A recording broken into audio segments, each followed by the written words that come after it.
I'm confident that I think we're going to be able to do what it takes to bring T back.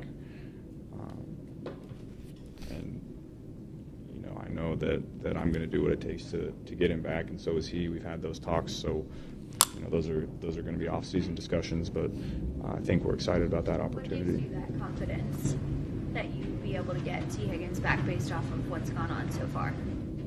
We'll see. That was Joe Burrow in the postgame last night. Very weird, strange comments coming after a game like that. There's nothing wrong with these comments, by the way. I'm just saying I thought it was weird that that's the spot where they dove into that conversation, if you will. But that's been dominating a lot of the headlines. I know on First Take and Get Up, they've already discussed this already today. But curious your guys' thoughts on that. Joe Burrow addressed it. With all the question marks this team has, the future of T. Higgins is one of the biggest question marks that they addressed last night in the postgame following their big win over the Cowboys on Monday Night Football. Surprised that the T. Higgins conversation was as much of a vocal point last night? No, not really at all. I think it's going to be the biggest talking point for the rest of the season as it rolls on, now that we're not asking about the playoffs and what record Joe thinks we need to sneak in. So, yeah, I think it's going to be the theme of the rest of the season. And I know there's a lot of holes on defense. We need to revamp the offensive line. We need a lot of pieces.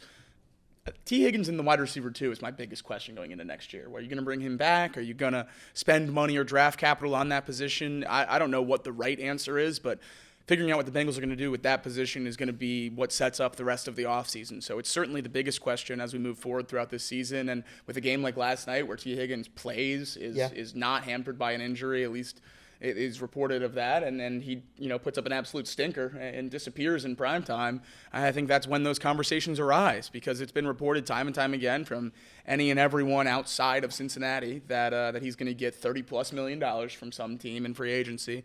And if that's what he's going to demand, then games like last night, coupled with the soft tissue injuries that have caused him to miss so much time, I don't think he's worth $30 million, not in Cincinnati, not when you have Jamar Chase. But I think there is certainly a price point where it makes a ton of sense to bring T. Higgins back. I think my magical number is about $70 million. Anything below $70 million for Jamar Chase and T. Higgins combined, I'm pretty okay with doing that. 42-28, something along those lines for the contracts for those two players. I think that is right around the price point where I would be okay bringing both of those guys back this offseason. But even though those average per year numbers work very well in the salary cap for the Bengals over the next few years, and that's what a lot of people keep looking at, in order to extend Jamar Chase and Joe Burrow and revamp this defense and maybe extend Trey Hendrickson, the Bengals are going to need what?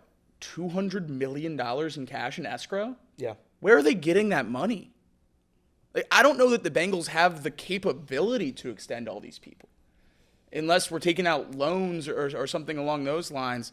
I don't know, but certainly interesting as we go through the offseason to see how they handle all this, because that's a lot of money that we have not seen Mike Brown be able to produce before. I think last night was a little bit of a statement from Joe Burrow saying, we're going to do that because I want it to happen. And at this point, if you're Joe Burrow, he needs something to look forward to. He needs a reason to stay in Cincinnati. And I know what he gets paid $55 million. True, he does. He's under contract for a while, and he gets paid a heck of a lot of money to play here.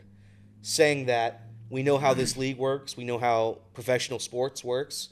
If you don't like your current situation and you're a star player, you can get out of whatever contract you signed. I'm not saying it's right or wrong. I'm just saying it's how it is. We know it's how it is in professional sports. Last night it seemed to me like he was telling the front office without telling the front office that we are going to bring T. Higgins back, or we're going to have different conversations. Because the offense works phenomenally when T. Higgins is out there. It looks unstoppable. If you take that away, I don't know what you have, because you have absolutely nothing in Jermaine Burton. Shout out to Zack Taylor for that one. And outside of that, no disrespect to Yoshi, he's like a wide receiver 4 on a good team, wide receiver 3 on a bad team. So that's what you have to deal with coming into next season. And if I'm Joe Burrow, I sit back and I say, I'm going to put up the same numbers again next year. What's my best chance to do that? It's going to be having Jamar Chase and T. Higgins, who are, by the way, probably his best friends on the team. Yeah. I'm going to bring both of those guys back with as much power as I have. I'm going to use it all to get them back. See, I disagree slightly with that mindset, only because you talked about the numbers he's going to put up next year, and how do they get better? That's defense. That's defense. And to me, when you keep T. Higgins, you're keeping him at the expense of somebody else. And what I mean, and somebody else that may not even be on this roster right now, it takes the place of a potential free agent that you can get. You have to ask yourself, do you want T. Higgins at that 28 to 30 mil number? Or do you want a couple players on defense that can come in and help make a difference right away? We've talked about the fact that this defense doesn't even have to be elite. It just needs to be average to complement, this offense. I know Joe Burrow wants to play with T. Higgins and all this stuff, but you have to use logic of the cap, the salary cap, and the limitations of the ability for this team to draft and develop and hit in free agency, something that they haven't been able to do consistently over the last couple of years that technically has put them in this particular situation to begin with. It's not that I don't want T. Higgins back in Cincinnati, just taking my Browns cap off and just being, just analyzing this situation. It's not that I don't want T. Higgins back in Cincinnati, but T. Higgins back in Cincinnati means that's $28 million or $30 million less to use towards fixing all the holes that exist on this roster. The whole reason they're 5-8 is not because of Joe Burrow, T. Higgins, and Jamar Chase. It's because they literally have no defense. Their O-line, although they've invested into that, still has a lot of question marks. I do like what we've seen from Brown at times, but again, they're one of the worst run games in football. Obviously, because they're trailing in games or having to lean into their strength of passing, they haven't really relied on the run a lot either. But the bottom line is this team has way too many question marks to look at Joe Burrow and say, sure, we'll bow down to you and give you T. Higgins. Joe Burrow, stick to being a quarterback and let the front office dig themselves out of the hole that they put themselves in, especially Joe Burrow at 55. You're going to give Jamar Chase that 40 to 42 range. That's going to put you close to that 100 mil. And if they do go that route with T. Higgins, so doing that math with what your number was. About 120. About 120. That's fine, but that's $120 million. That's all on 3 players. That's money and then you have the remainder of that cap. About 240 is the total. So you subtract that 120. Now you should go up to about 260 next year, and that still gives them about 160, 100 whatever mil to work with to fill out the rest of the roster. So my question is that makes sense if you have 28 million going somewhere else. Okay. My thing is, I think you'd have about 13 million going somewhere else. Because you'd have to spend $15 million on a wide receiver too. Yep. And that's fine. But that's so in that case, is a $13 million player elsewhere better than having T. Higgins on your team and a lesser receiver than T. Higgins? And are we playing the Bengals game and saying they can't do both? Because they can within the number if we're talking about a $13 million player being the trade and not a $20+ million player. Yeah. So I think that's important to look at too, because you're either paying a receiver in free agency to replace T. Higgins or you're using high draft capital on a receiver first, second, third round. Both of those could then be used to help the defense as well. So I don't think it's as much as a one-for-one trade as you're necessarily making it out to be, but certainly that is something that has to come into the conversation. A couple other things. You said it's not logical. What's more logical, though? Keeping T. Higgins and having the offense hum, or the Bengals somehow being good at developing talent and or signing good defensive talent? What's more logical out of those two? And for me, it's an easy just keep T. Higgins and we'll keep the offense going. Because it's also Zack Taylor. Zack Taylor, despite whatever we say, he's not getting fired, yada, yada, yada. The seat is warm. I mean, Zack Taylor can't just skate by for the next year and a half here. He's got to do something.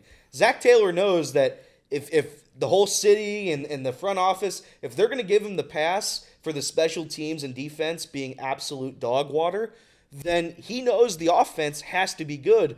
Has Zack Taylor developed good offensive talent a ton in his career? Has he? I haven't seen it.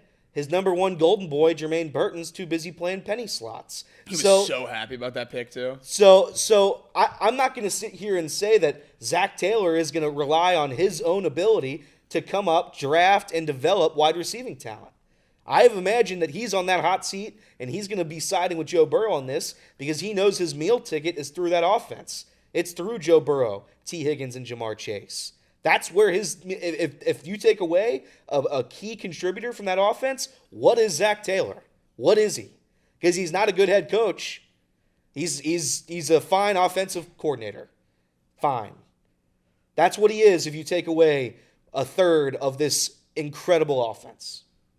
So and it goes back to that. So if there's 160 in salary cap remaining, Are you confident, based on what we've seen from this front office, to maximize that 160? And I guess that's the concern I have when you now you brought up a good point. But that's fair. You have to address the wide receiver too, whether it's T. Higgins or a portion of that 30.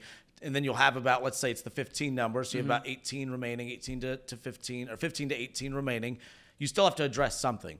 But again, it's just because this team shot themselves in the foot. Because I do think you could have talked about really bringing him back if they lived up to expectations this year, because they wouldn't have as many holes to fill. I just think because you have so many holes to fill, I think that would be a very dangerous thing to do, although makes them more fun to watch. But you talked about, Elliott, you got to keep this offense humming. This offense humming at the highest of levels has them at 5-8. Now, it's not why they're losing games. They're losing games at the expense of that because of the fact that they can't get that defense right. And and you're about to give Jamar a boatload of money, and you're going to give T a boatload of money if that's the case. Now you're limited as far as that's concerned. It's not that I'm anti-T. Higgins, I agree with everything you're saying. He makes that offense even better.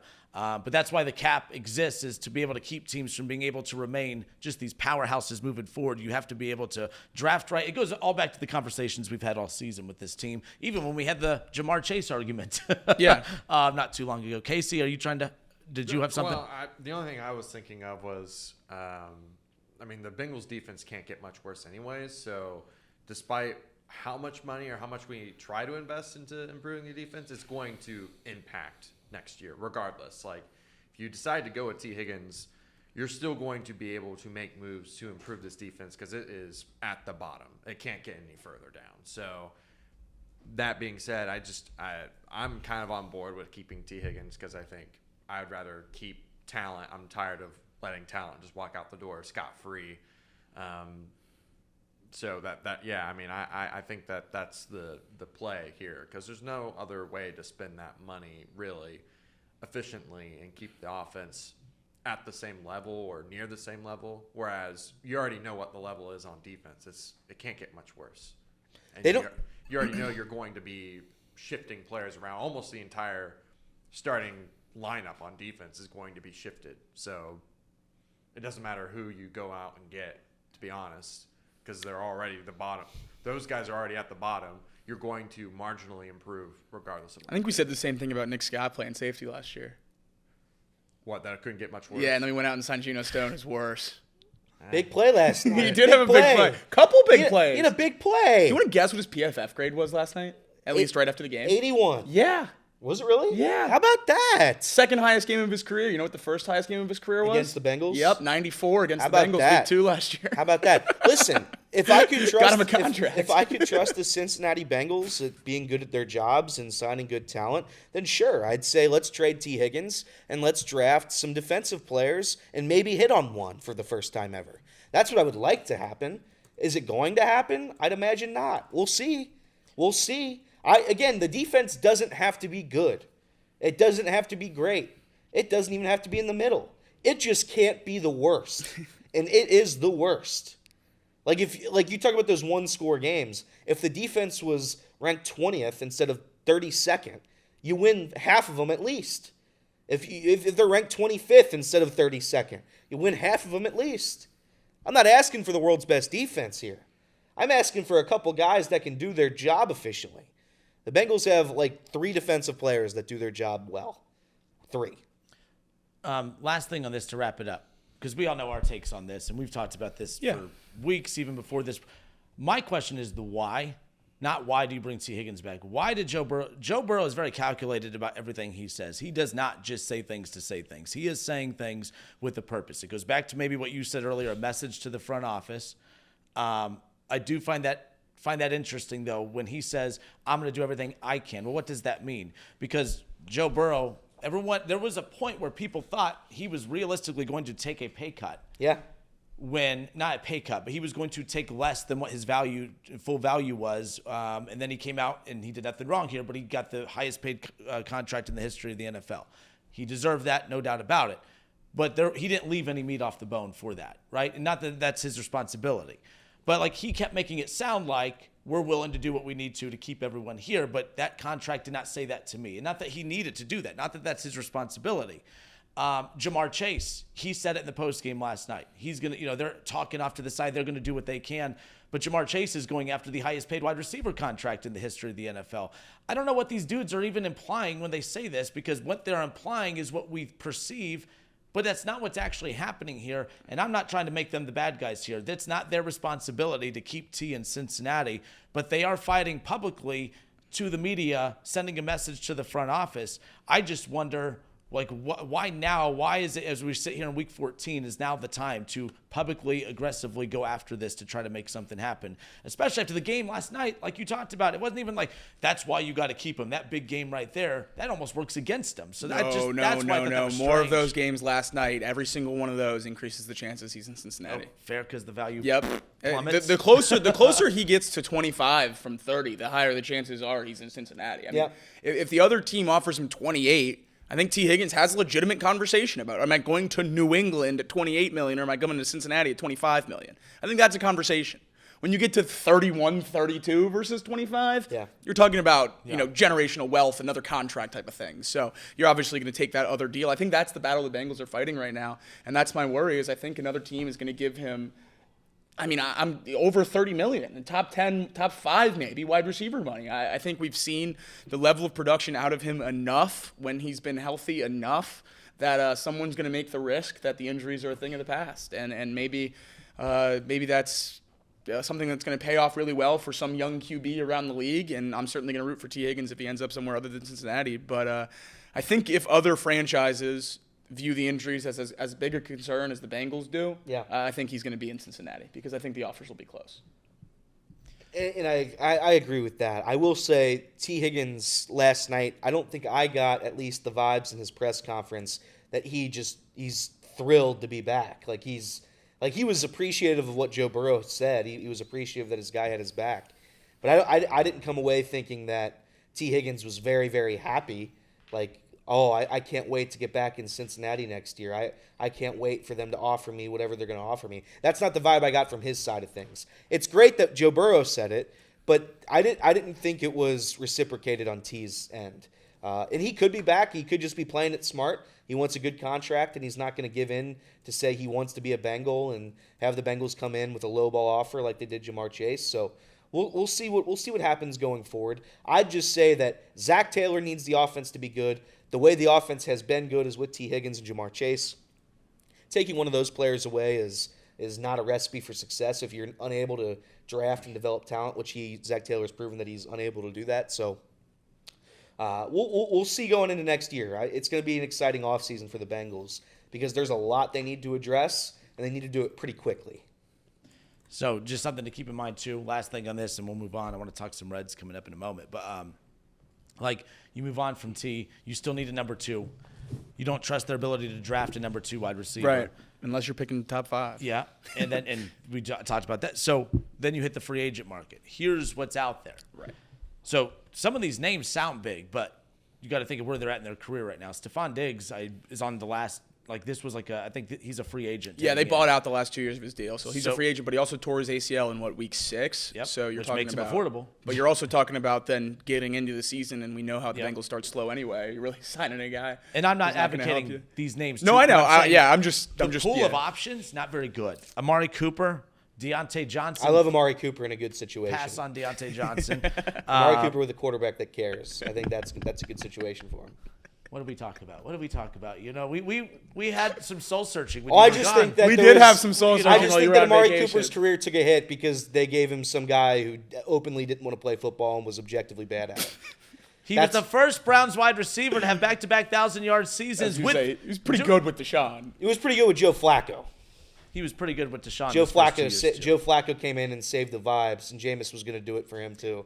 He never got the opportunity. You're not winning today. No, he never got the opportunity to. Amari Cooper is great. I'd take Amari Cooper. I'll take Amari Cooper right now. So Deontay Johnson, no. But he wouldn't go in if we asked him to. Yeah. He'd say no. Tough place to be. Here's an interesting Chris Godwin.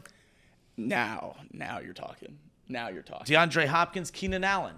These are some interesting names that are hitting the free agent market that I would love Chris Godwin. That you could get for cheaper than 30. That's why I'm not I don't know about Chris Godwin. Godwin's going to take more than 30. I think Godwin might be in the same conversation as T, depending on how this injury.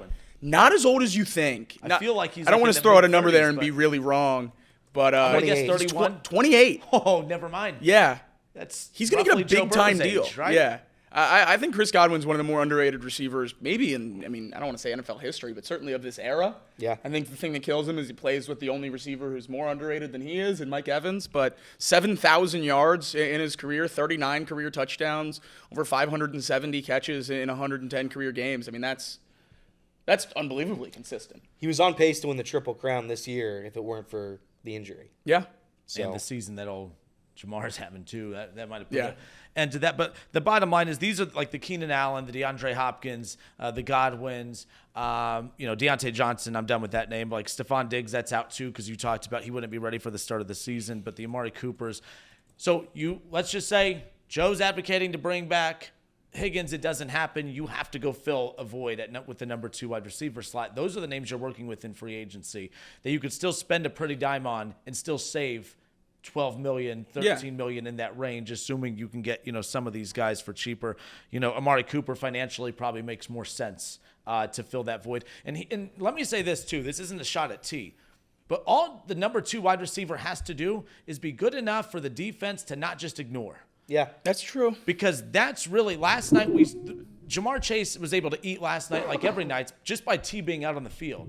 T's value to the Bengals sometimes is not even in the box score or in the stats. 1,000,000%. It's strictly just being out there. You can't double Jamar every snap. Yes. Yeah. And if you have to go to Burke or not Burke, if you have to go receiver from out or that they drafted that's been Burton. a bust. Burton, sorry, not Burke. If they have to go to Burton, no, everyone's laughing at. They're not. I think skill wise, Even he might Yoshi. hurt you. He might, and Yoshi. But they're not going to look at them with the same fear as T. But I think a Godwin and Amari Cooper, guys like that will hurt you if you let them. And I think just their presence, that's the big thing, especially with how dominant Jamar has been. Because we talked earlier in the year, remember Jamar's numbers fall off significantly when T's not out there because the defenses just don't fear anybody else in that offense when he's not out there. So they give all their attention to Jamar and take him out. No, I think you're absolutely right. But I think something else we have to think about when we're talking about T. Higgins is the replacement is not necessarily just one of those pending free agents. I think tag and trade is something that's a lot of other people are starting to hop on my wagon here about, but we should tag and trade T. Higgins after this season and move on from him. Then call teams that have a receiver. Call teams that will be willing to send a receiver back. I know a coach who's struggling and is going to have a young quarterback after this year that's worked with T before down in Tennessee, Brian Callahan. I'm sure he'd love to have T. Higgins. I wouldn't be mad at a cheap Calvin Ridley as the number 2 in Cincinnati. He's younger than everyone suggests. Yeah. That'd be an interesting trade. Maybe Ridley and some serious draft capital for T. Higgins in a tag and trade. Titans lock him up long term. Everyone wins in that scenario. I think that would be interesting and kind of alleviate the need to spend free agency money or draft capital on a wide receiver. I think that'd be interesting and give the Bengals an opportunity to address a lot of the other holes on their team. But I still think at the end of the day, this is a situation where you got to bring him back because you've seen the Bengals miss on mid-round receivers time and time again since T. Higgins trying to draft the replacement or trying to draft 3. I don't know, but they certainly haven't hit on any enough to believe that any of them can take the step to be the wide receiver 2. So I don't know how you're just going to roll the dice again. And I also don't know how you can watch this team this year and justify a first-round pick on a wide receiver, which I think is what you would need to replace T. Higgins or a major free agency spend. If you're going to spend $22 million on Godwin, why not spend $30 million on T. Higgins? Is Auden Tate available? Maybe. We can bring back Auden Tate. Last played in 2021. If we can find him, locate him, and bring him home, we might have a chance. So we went long. I went long on this, so we'll nix this. We're done. We got. I have to go to commercial break, but to wrap it all up, I think it also goes back to Casey's point. The morale of letting another talent like T just walk out of the building is tough. That's a tough pill to swallow.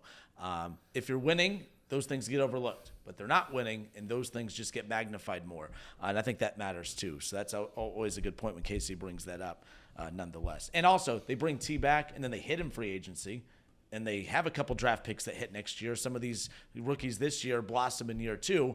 Then we're also not talking about the decision to bring T back. Then it looks smart. So it's not just the fallout from that decision and how all the other puzzle pieces fit in with the rest. But